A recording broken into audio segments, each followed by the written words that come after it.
Bonsoir à toutes et à tous, j'espère que vous allez bien. Ce soir on se retrouve pour une vidéo, une idée qui m'a été donnée dans les commentaires de je ne sais plus quelle vidéo, mais aujourd'hui. Attendez, je vais un petit peu augmenter, j'ai l'impression que on m'entend pas trop. Ah oui, c'est dans l'autre sens.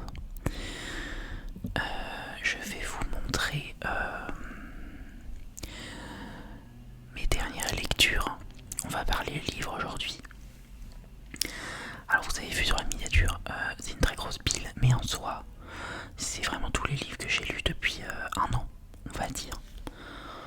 Donc c'est quand même à relativiser. Et il y a aussi des livres que je n'ai pas encore lus, que je vais lire, enfin que je dois lire bientôt. Donc voilà, on est parti. Alors, déjà on va un petit peu parler lecture. J'aime bien lire, franchement. En fait, des fois, je me tape des phases lecture. Et là, j'enchaîne. Et des fois, je lis rien. Vraiment, je lis rien. Mais avant que je sois à Paris, je lisais comme ça l'été, mais sans plus. Mais depuis que je suis sur Paris, en vrai, je lis quand même plus. Surtout dans les transports. Franchement, c'est génial de lire dans les transports. J'ai 45 minutes de trajet pour aller à la fac. Donc, quand un livre me passionne, allez, je lis. Aller-retour, ça me fait déjà bien avancer le livre. Et donc, si je fais ça tous les jours, franchement, ça va vite en vrai. Bon, après, ça, je lis pas dès le matin, je me lève à 7h, j'ai la flemme de lire. Vous comprendrez.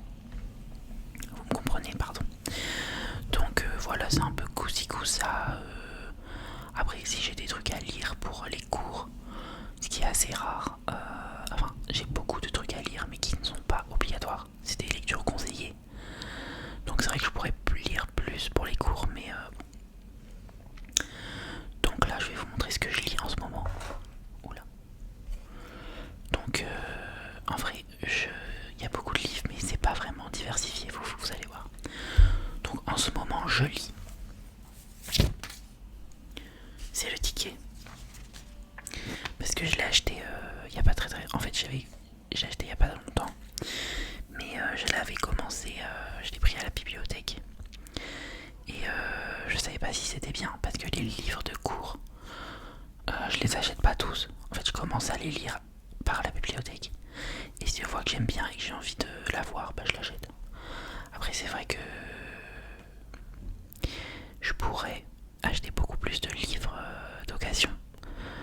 Je sais que ASMR Célia, dans ses vidéos de lecture, elle lit énormément, j'adore, je suis fan. Elle lit plein de classiques et tout. Moi, c'est vraiment pas ça, mais bon, c'est pas grave, hein. Chaque personne a ses lectures. Il ne faut vraiment pas avoir de jugement par rapport aux lectures des gens. Voilà. Donc, ce que je lis en ce moment, c'est Le Monde dans nos tasses, l'étonnante histoire du petit déjeuner. Et oui, je lis ça. Donc ça, c'est une lecture obligatoire parce que je vais avoir un test sur ce livre. C'est un livre qu'on doit lire parce qu'on a un cours sur la mondialisation. Et donc ça parle de l'histoire du petit déjeuner, de comment ça s'est développé dans le monde, tout ça. Franchement, c'est rigolo. C'est de Christian Gratalou.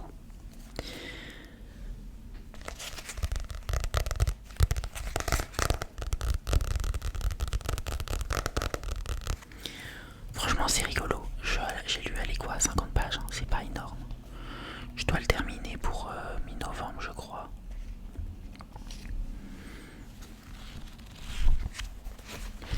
Mais au moins, je me mets pas à la dernière minute quand même. Donc ça, franchement, c'est agréable à lire. C'est pas trop lourd comme des livres de cours peuvent être. C'est assez rigolo, franchement. l'histoire du terme petit déjeuner, pourquoi on boit du café, du thé, qui sont des produits tropicaux, exotiques en soi pour l'Europe.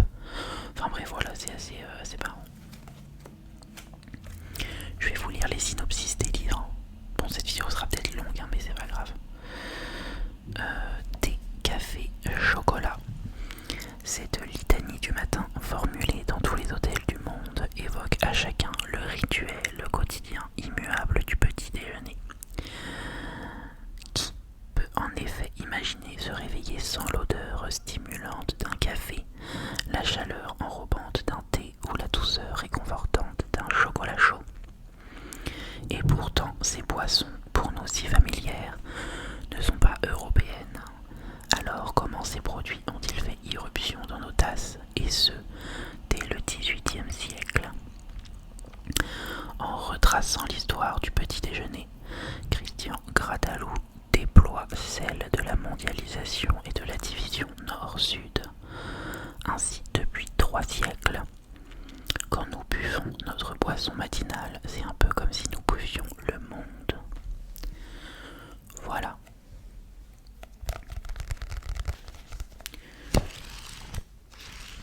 Donc ça, en vrai, c'est pas vraiment une lecture plaisir, mais c'est pas non plus horrible à lire. Voilà. Ensuite, dans le thème des cours, faut que je le retrouve. Je sais, j'ai pas trop prévu d'ordre, mais dans le thème de la fac, l'année dernière, enfin il y a quelques mois, j'ai lu Amerigo de Stefan Zweig. Je pense que c'est comme ça qu'on dit, oui. Ça, c'était un livre facultatif. Enfin, c'était pas obligé, mais c'était quand même la base. C'était vraiment au premier semestre, au tout début de ma licence. Donc, je me suis dit, allez, je le lis. Et en vrai, c'était très intéressant. Ça parle de la découverte de l'Amérique. Enfin, la découverte, entre guillemets, parce que c'était pas de la conquête de l'Amérique, il faudrait plutôt dire, et de pourquoi le nom de l'Amérique a pris ce nom-là, qui vient de Amerigo Vespucci, un navigateur, alors que on crédite cette conquête à Christophe Colomb, bien évidemment. Donc ça détaille l'histoire des... je vais vous lire le synopsis. L'Amérique aurait dû s'appeler Colombie. Amerigo Vespucci, qui lui donna son nom, n'avait en rien contribué à ses découvertes, ni même revendiqué ce privilège. Alors pourquoi lui? Dans cet essai écrit en 1941, au moment où il s'installe en Amérique, Stefan Zweig reconstitue l'enchevêtrement des circonstances, des hasards, des malentendus qui sont à l'origine de cette étrange erreur. Constamment soucieux d'élargir son horizon, il nous invite ici à voir le monde avec les yeux des hommes du XVe siècle, leurs connaissances, leurs incertitudes, leurs mœurs. Un an avant sa mort, il nous fait mesurer aussi l'incommensurable distance qui se creuse entre le vécu et la mémoire, entre les perceptions du présent et ce que les siècles futurs retiendront de nous. Voilà, la couverture est assez jolie. Ça, c'était beaucoup plus historique, donc c'est vrai que c'était moins fun à lire, mais c'était assez intéressant quand même.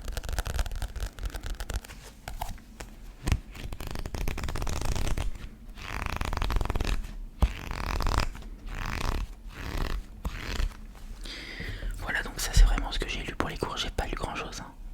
Si j'avais emprunté un autre livre énorme sur la nature, tout ça, mais j'ai commencé, c'est vraiment trop chiant, donc je vais pas continuer. Et je l'ai pas pris, je sais pas. Bref, on s'en fiche. Alors ensuite, on va faire, en fait, j'ai vraiment lu que 2 auteurs, hein, on va dire.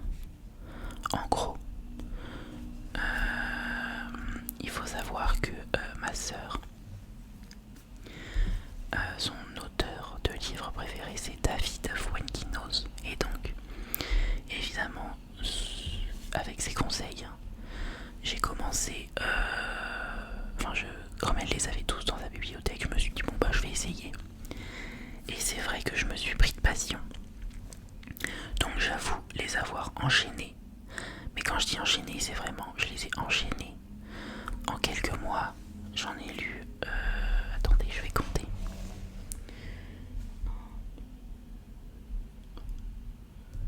J'en ai lu 7. À la suite, on va dire. Après, c'est vrai que ça se lit facilement, ça se lit rapidement. C'est pas non plus... Mais du coup, il m'en reste à lire. Là, c'est vrai que j'ai fait une pause. Donc, je vais vous lire. Je vais essayer de faire dans l'ordre de ceux que j'ai lus. Si je m'en souviens bien. J'ai commencé ma découverte de Fuenquinos par La Famille Martin aux éditions Folio. La Famille Martin qui n'est pas le plus court en réalité.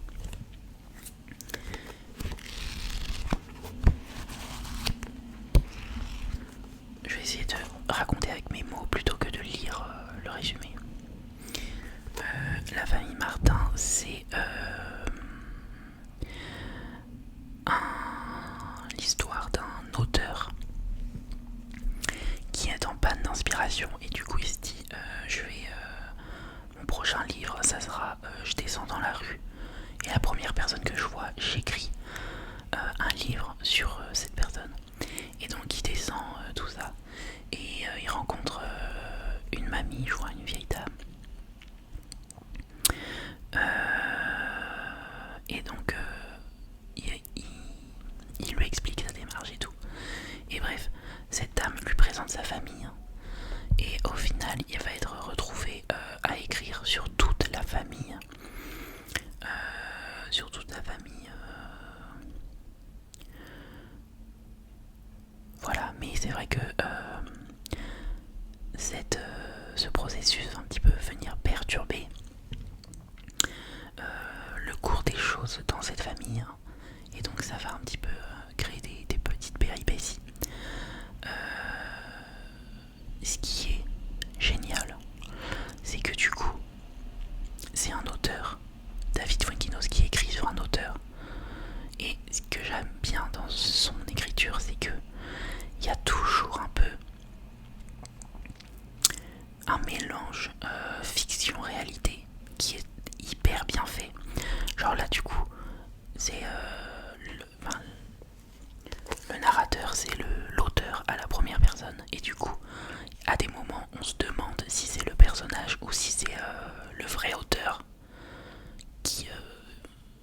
c'est un peu... c'est subtil, mais c'est super bien fait. Je ne sais pas si vous avez compris, mais... Bref, c'était super.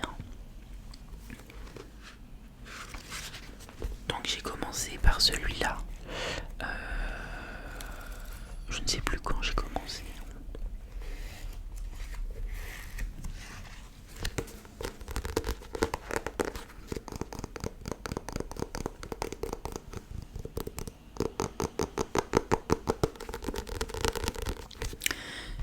Franchement, tous les Fuenquinos, je vous les conseille si vous aimez une écriture pas trop difficile, enfin fluide. C'est vraiment, ça se lit tout seul, hein, c'est pas compliqué. Mais en même temps, c'est un peu, enfin c'est quand même bien fait quoi. C'est agréable à lire, comme d'habitude quand je chuchote, ça me gratte la gorge. Ensuite,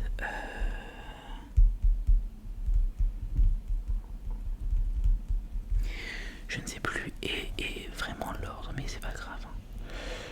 Ensuite, tiens, il y a celui-là. Le mystère Henri Pic. Le mystère Henri Pic qui est aussi pas mal.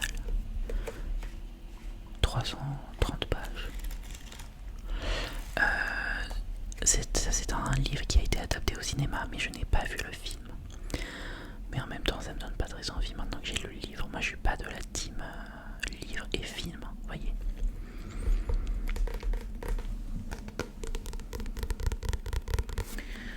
En fait, je pense que je vais vous lire les résumés, comme ça c'est bien cadré, parce que moi, ça va prendre trop de temps si je réussis. En plus, ça fait longtemps, donc... En Bretagne, un bibliothécaire recueille tous les livres refusés par les éditeurs. Parmi ces manuscrits, une jeune éditrice découvre une pépite écrite par un certain Henri Pic.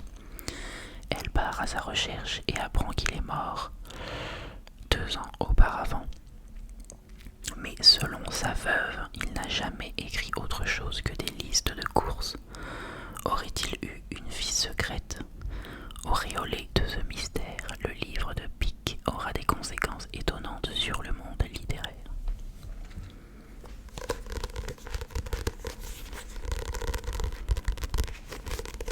Celui-là, je me souviens que c'était pas mon préféré.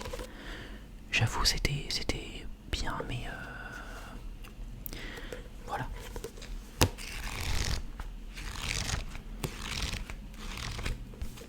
Donc c'est un peu une enquête pour découvrir qui a écrit ce livre, tout ça, bref. Voilà, ensuite, il y a Je vais mieux. En fait, j'adore les éditions Folio, parce qu'il y en a d'autres de ces livres qui n'ont pas été remis, enfin qui n'ont pas été mis en folio. Et je sais pas, j'ai un blocage, j'ai pas envie de les lire s'ils sont pas en folio, c'est un peu bizarre, mais Je vais mieux, qui est aussi un peu gros.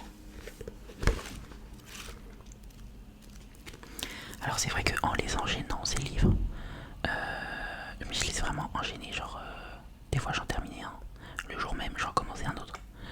C'est vrai que j'ai remarqué des petites similitudes dans les livres, ce qui était assez marrant. Par exemple, il utilise souvent les mêmes prénoms pour des personnages secondaires ou quoi. Et du coup, comme je les ai lus tout de suite à la suite, j'ai tout de suite reconnu des prénoms. Il fait aussi beaucoup de références à la littérature russe, tout ça, donc bref. Alors, je vais mieux. Un jour, je me suis réveillée avec une inexplicable douleur dans le dos. Je pensais que cela passerait, mais non. J'ai tout essayé. J'ai été tour à tour inquiet, désespéré, tenté par le paranormal. Ma vie a commencé à partir dans tous les sens. J'ai eu des problèmes au travail, dans mon couple, avec mes parents, avec mes enfants. Je ne savais plus que faire pour aller mieux. Et puis, j'ai fini par comprendre. Voilà, donc c'est un personnage qui a mal au dos.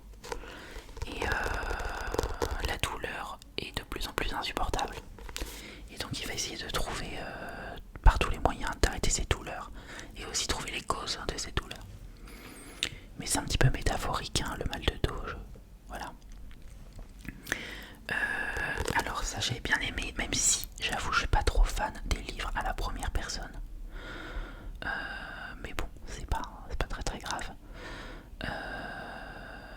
Voilà. Après c'est vrai que je dirais pas que c'est déprimant, pas du tout, mais c'est un peu toujours des thèmes un peu genre pas la dépression, mais enfin des trucs un peu négatifs quoi. Mais en même temps c'est léger, c'est pas ça plombe pas le moral, si vous voyez ce que je dis. Enfin ça dépend, par exemple Henri Pic c'est pas du tout déprimant. Enfin bon c'est un peu faux ce que je dis, bref. Ensuite encore de Fuenquinos, nous avons Deux sœurs qui est en dessous, attendez. Deux sœurs. Celui-là il est le plus léger, hein. Il est plus court. Même pas 200 pages. Franchement les pages, faut pas que ça fasse peur parce que...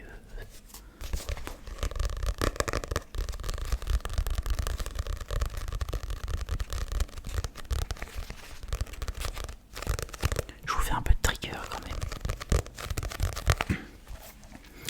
Alors, Deux sœurs. L'amour passionnel vous pousse à emmitoufler le moindre de vos gestes, à anticiper de manière excessive les réactions de l'autre, à vous perdre finalement dans le dédale de l'anarchie du cœur. Du jour au lendemain, Étienne annonce à Mathilde qu'il la quitte. L'univers de la jeune femme s'effondre. Dévastée, elle est recueillie par sa sœur Agathe, qui lui ouvre les portes du petit appartement qu'elle occupe avec son mari et leur fille. Dans ce huis clos familial étouffant, Mathilde révèle peu à peu une nouvelle personnalité, inattendue et glaçante. Il suffirait d'un rien pour que tout bascule. Ayant lu le livre, c'est vrai que je peux vous confirmer qu'il ne suffit d'un rien pour que tout bascule. Mais je ne vais pas vous spoiler quand même. Celui-là, je l'avais bien aimé. Il est court, donc super.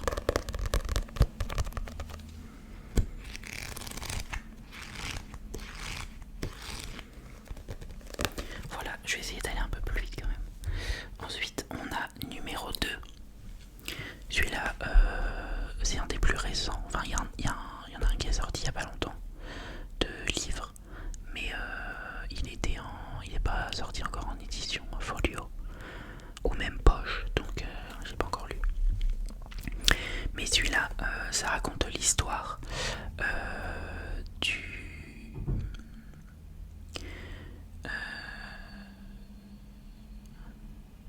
bon, je vous lis et après j'en parle. En 1999 débutait le casting pour trouver le jeune garçon qui allait interpréter Harry Potter et qui, par la même occasion, deviendrait mondialement célèbre. Des centaines d'acteurs furent auditionnés. Finalement, il n'en resta plus que 2. Ce roman raconte l'histoire de celui qui n'a pas été choisi. Donc c'est fictif, hein, mais voyez, là on a Harry Potter et là on a l'ombre de celui qui n'a pas été pris au casting. J'ai trouvé l'histoire assez originale, mais c'était super.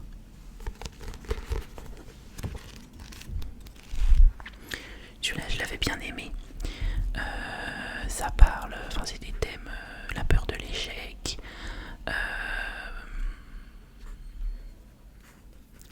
d'autres choses, mais bon voilà.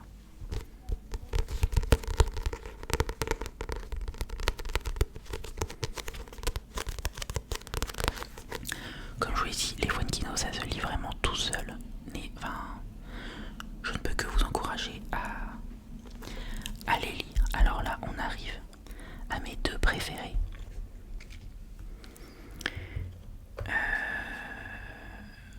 Bon, je garde mon préféré pour la fin. La délicatesse. Bon, c'est pas le même style de dessin parce que c'est une édition plus ancienne. Il y a une couverture qui a été actualisée, mais bon, ça, on s'en fiche. La délicatesse, qui est un des plus connus. Enfin, je ne sais pas si vous connaissez, mais j'ai adoré. Faudrait que je le relise en réalité. C'est des livres que j'aime, enfin qui me dérangeraient pas de relire, quoi, mais même.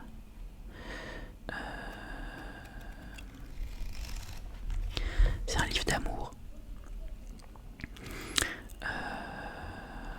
Bon, je vous lis pas le résumé parce qu'en fait c'est pas vraiment la vraie, enfin l'histoire, ça parle pas vraiment de ça. En fait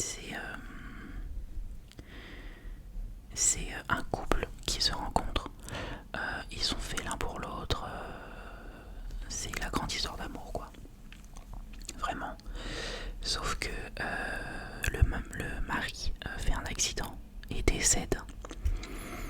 C'est pas un spoil, hein, c'est vraiment le tout début. Et donc Nathalie, la femme, elle s'appelle Nathalie, elle va être un peu en dep, hein. Voilà, on la comprend. Mais elle va petit à petit tomber sous le charme d'un de ses collègues qui n'est visiblement pas du tout son type, son style.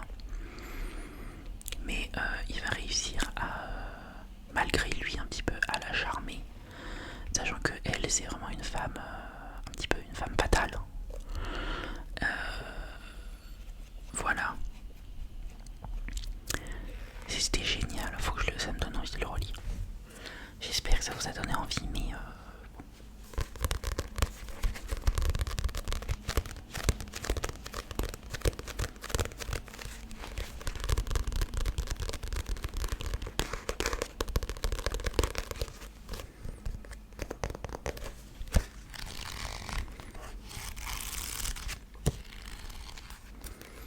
donc celui-là, génial.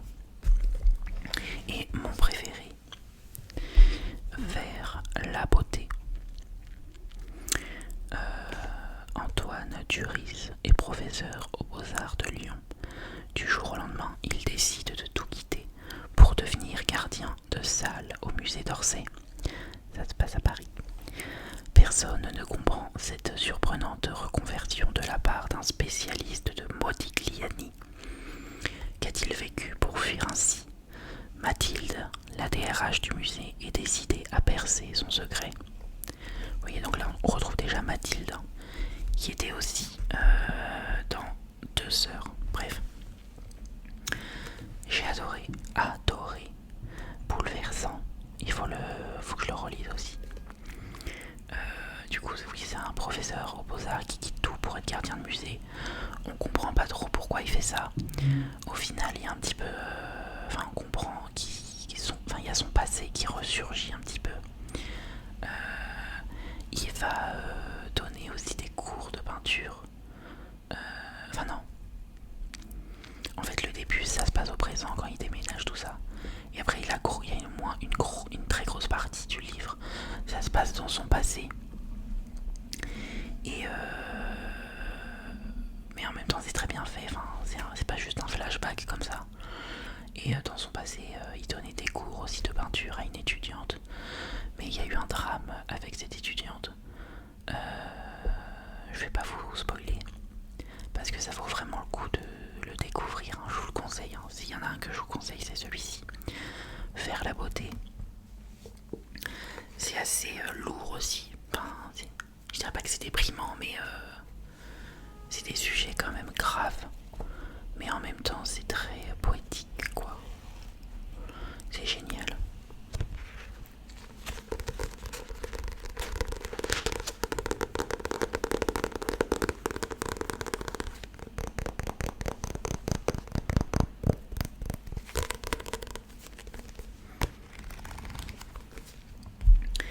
Donc ça, c'est tous les Fuenquinos que j'ai lus. Vous voyez, regardez.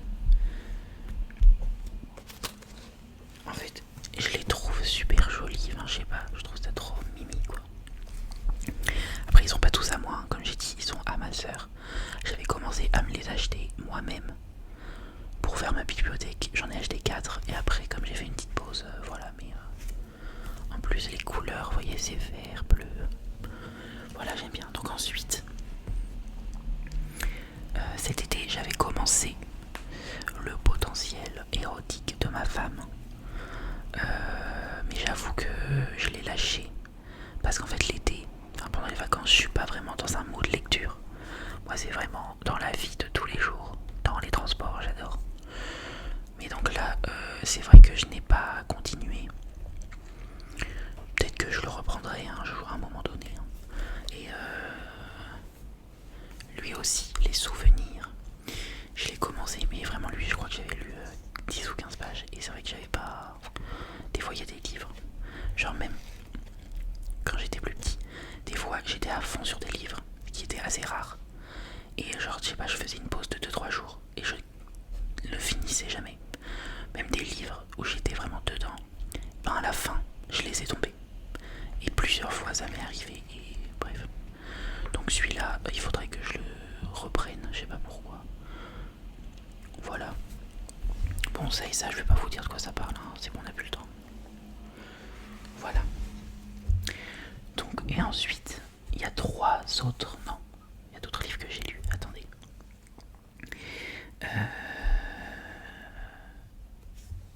Amélie Nothomb. Oui, on dit Nothomb et pas Nothomb, apparemment.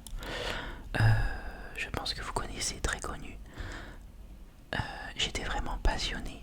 À chaque fois que je vois des vidéos d'elle, des TikTok où elle se fait des interviews, en fait, je l'adore. L'entendre, j'adore l'entendre parler. Je sais pas, elle me passionne. Elle parle bien, elle est passionnante et en même temps intrigante. Du coup, je me suis dit, il faudrait peut-être que je lise. Et donc, ma soeur en avait un dans sa bibliothèque. Et vraiment, je l'ai lu en un jour, en une matinée, je l'ai lu. Alors, après, faut savoir que celui-ci par exemple, Robert des noms propres, c'est vraiment écrit très très gros. Hein. C'est écrit gros et c'est moins de 200 pages, donc vraiment ça se lit très très vite. Mais c'est ça que j'ai adoré, parce que j'en ai lu d'autres, vous allez voir. C'est que ces livres vont à l'essentiel. Bon, des fois, ça y va peut-être un petit peu trop, je trouve, mais ça se lit hyper bien. Genre vraiment, c'est un français pas difficile, ça se lit rapidement. Voilà. Donc il faut savoir, du coup, je suis calé vraiment sur cette autrice. Elle a publié 33 livres, je crois.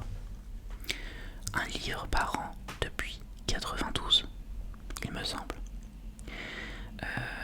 Elle a fait beaucoup de livres sur autobiographiques, mais pas que.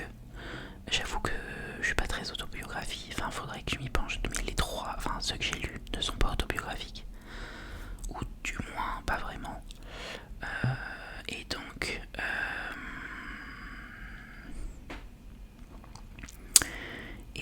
voilà, j'ai adoré. Alors c'est vrai que ces livres sont un peu particuliers, enfin ça se lit très bien, mais c'est quand même un peu particulier. Il y a souvent des petits plot twists à la fin assez spéciaux.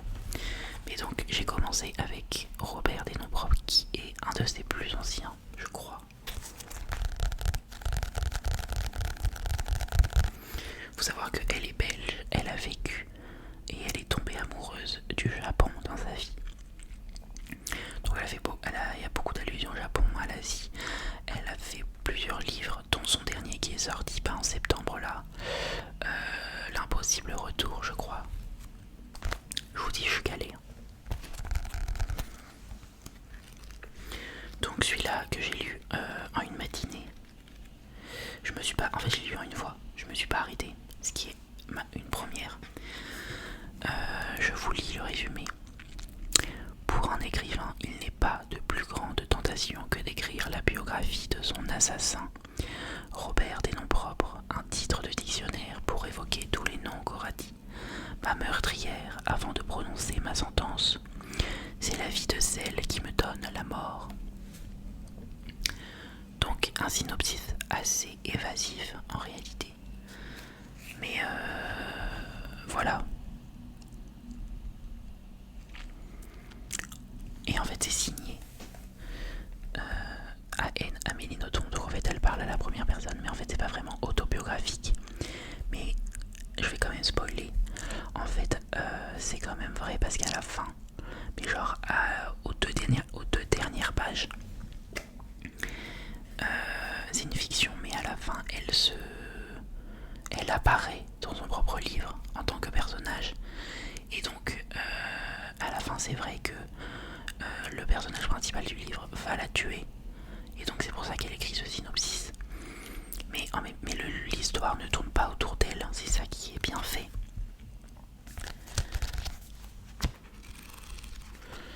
Après j'avoue que c'est un peu particulier quand même, mais ça se lit très très bien. Mais c'est vrai que des fois c'est un peu court, il y a des passages où t'as envie que ça aille plus vite. Du coup, en ayant lu celui-ci, j'ai voulu en acheter d'autres. Et donc, j'en ai profité. J'en ai acheté 3 qui sont très jolis aux éditions Livre de poche. J'en ai acheté que 3 pour l'instant et j'en ai lu 2.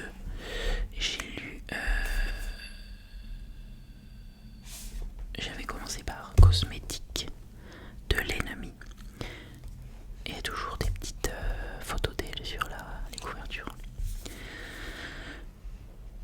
Cosmétique de l'ennemi. Sans le vouloir, j'avais commis le crime parfait. Personne ne m'avait vu venir à part la victime. La preuve, c'est que je suis toujours en liberté. C'est dans le hall d'un aéroport que tout a commencé. Il savait que ce serait lui, la victime idéale, le coupable désigné d'avance. Il lui a suffi de parler et d'attendre que le piège se referme. C'est dans le hall d'un aéroport que tout s'est terminé. De toute façon, le hasard n'existe pas.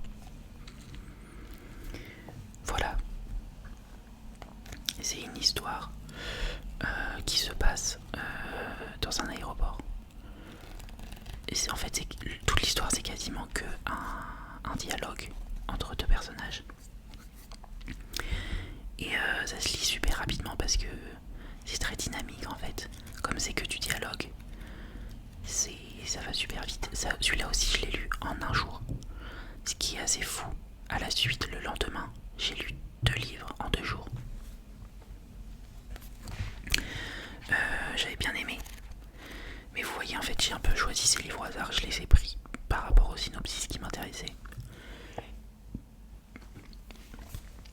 Donc c'est vrai que j'aime bien ces livres. J'en ai lu que 3 pour l'instant. D'elle, mais voilà. C'est vrai que quand je vois la pile de livres, je me dis quand même c'est pas mal ce que j'ai lu. Mais bon. Celui-là je l'ai pas encore lu. Et ensuite, celui-là je l'ai terminé il y a... Enfin je l'ai commencé à la rentrée, on va dire mi-septembre. Et je l'ai terminé, j'ai dû mettre quelques jours à le lire. Acide sulfurique. Vint le moment où la souffrance des autres ne leur suffit plus. Il leur en fallut le spectacle. C'est tout. Il faut savoir que plus on avance dans sa bibliographie, plus les synopsis sont courts. Donc voilà. C'est un livre, ça c'était génial. C'est un peu dystopique. C'est une espèce de télé-réalité où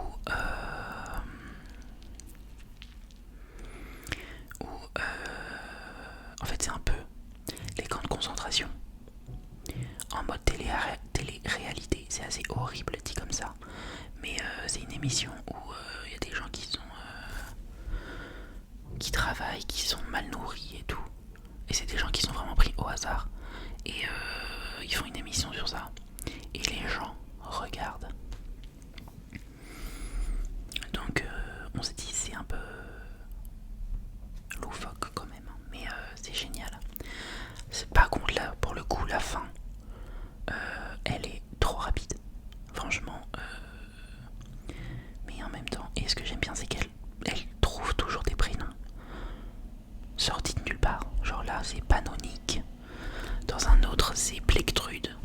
Donc j'aime bien, je trouve ça original. Donc acide sulfurique, très bien.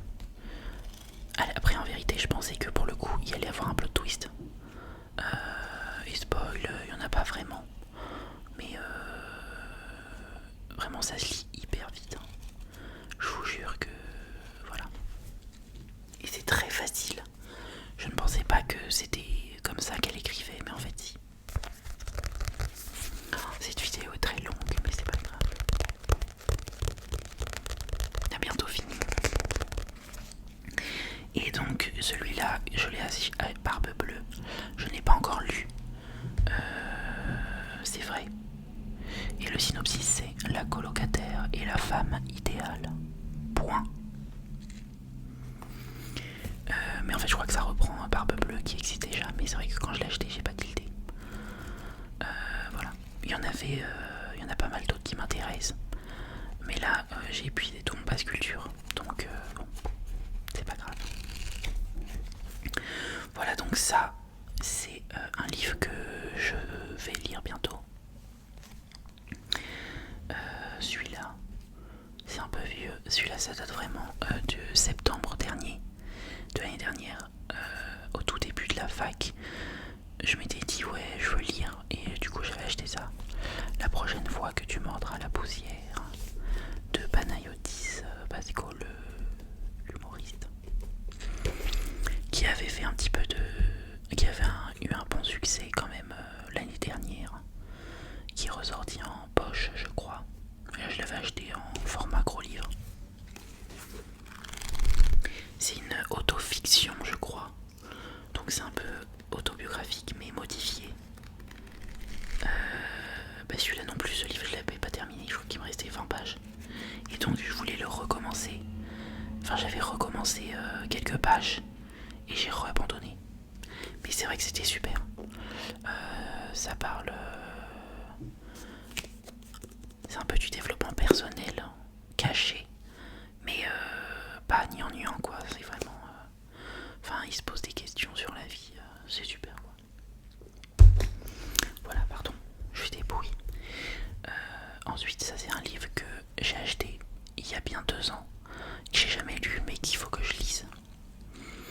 en attendant Bojangles, parce que j'ai vu le film avec Virginie Efira et Romain Duris.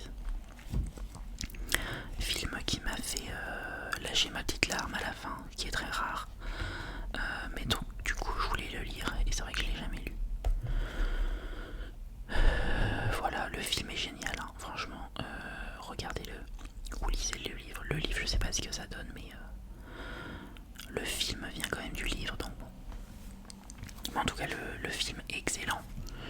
C'est dans les années 50 ou 60, enfin je sais plus, il y a quelques dizaines d'années. C'est une famille qui vit pas comme les autres, mais c'est super beau. Bref, voilà.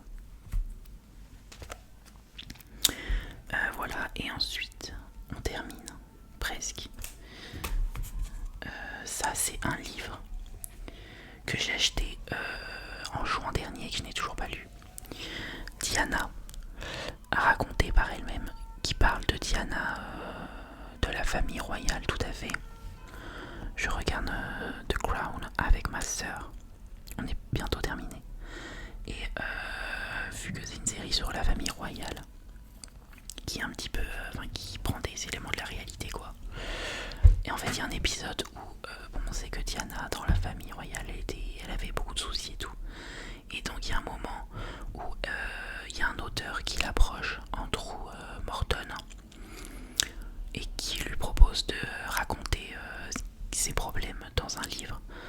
Et donc livre qui a vraiment existé et que j'ai acheté, que je n'ai pas encore lu, mais que ma mère a lu cet été, qui m'a dit que c'était un peu déprimant quand même, parce que c'est un peu autobiographique, hein, voilà. Mais c'est vrai que il date de 92, et c'est vrai que ça avait quand même fait une véritable onde de choc. Personne n'aurait pu imaginer que le sourire de la princesse adulée dissimulait un si profond mal-être. Voilà. Donc c'est vrai que même si vous avez jamais vu The Crown, regardez, c'est excellent. C'est sur Netflix. C'est génial. Donc ça raconte ses problèmes avec son couple, ses problèmes de comportement alimentaire, de tout ça, ses enfants, bref. Donc ça, il faut que je m'y mette, il est assez gros, mais voilà. Et ensuite, un autre livre, il est un peu particulier. Il s'agit d'une BD graphique, Le Monde sans fin, de Jean Covici et Blin, qui parle de... qui s'appelle Le Monde sans fin, et qui parle de un petit peu l'écologie, tout ça. Alors c'est vrai que je l'ai pas lu, j'avais commencé.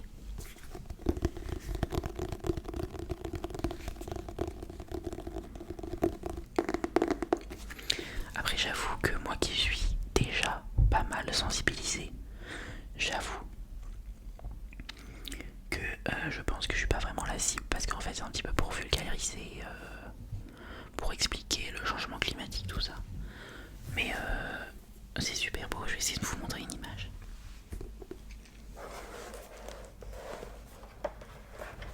En fait c'est vraiment une BD graphique, quoi. Bon, voilà. Et donc ça j'ai pas commencé. Enfin si, j'ai commencé mais j'ai pas... C'est la fin du monde, Jean-Marc, idéalement. Pas tout de suite. Voilà, donc c'est un petit peu pour expliquer la crise climatique, comment on peut s'en sortir, tout ça. Voilà.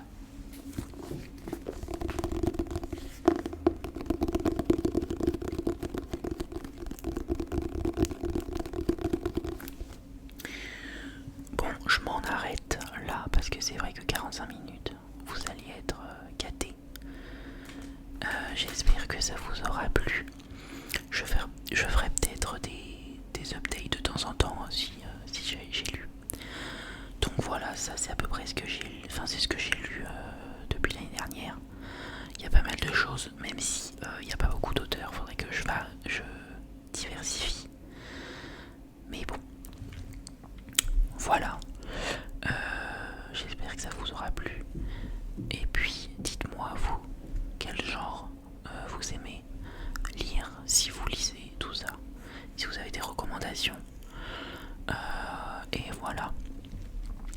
je vous souhaite une très bonne nuit et je vous dis à très bientôt.